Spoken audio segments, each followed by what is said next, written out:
Amis internautes, n'oubliez pas de liker, de vous abonner et de cliquer sur la note de notification pour ne rien rater.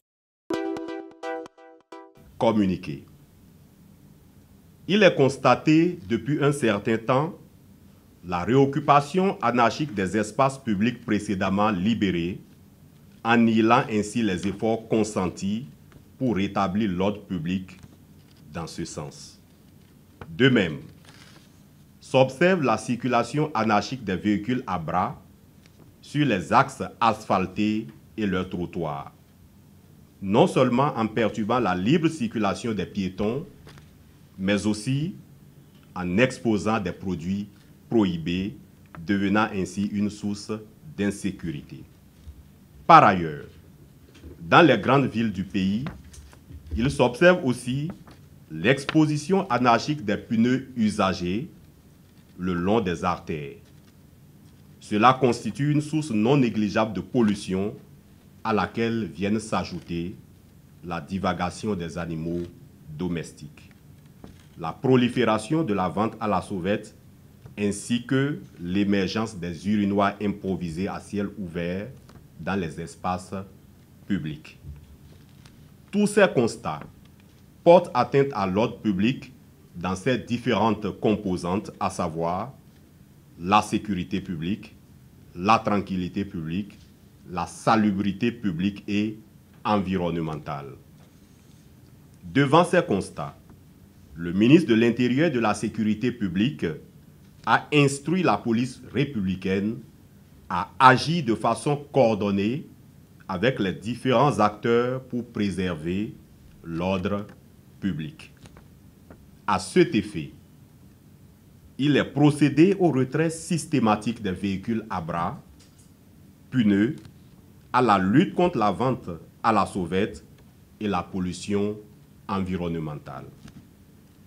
Aussi, les propriétaires et tenanciers des magasins, boutiques et débits de boissons sont-ils instamment invités à libérer les espaces publics et les trottoirs sous peine d'y être contraints. Par ailleurs, il est rappelé au public que la divagation des animaux domestiques dans les villes demeure interdite. Les populations sont donc invitées à mettre fin à ces violations et à coopérer activement avec les services de la police républicaine chargés d'assurer l'ordre public.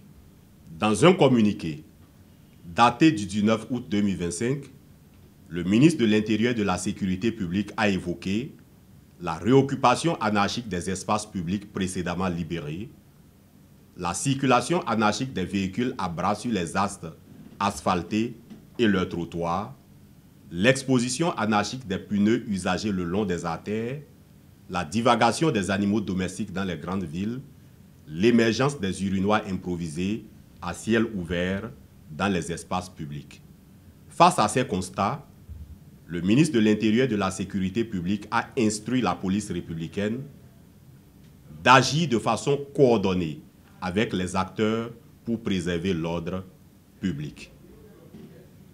Mais le centre de cette prescription n'a pas été très bien cerné par plus d'un, ce qui donne lieu à des interprétations aussi nombreuses que divergentes. Certaines allant jusqu'à conjecturer qu'elle donnerait plein pouvoir aux fonctionnaires de police d'abuser des populations. Une telle interprétation est évidemment erronée car la priorité de la police républicaine dans l'application de ces instructions, c'est la préservation de l'ordre public et non l'usage excessif de la force. L'accent est donc mis sur la discipline, la coopération et la compréhension mutuelle. Les populations sont donc invitées à mettre fin à ces violations et à coopérer activement avec les services de la police républicaine chargés d'assurer l'ordre public. Les cas de déviance observés dans la mise en œuvre de ces prescriptions ont fait l'objet de sanctions. Le directeur général de la police républicaine attache du prix à la bonne exécution des missions de police et à la qualité des services fournis par les fonctionnaires de police.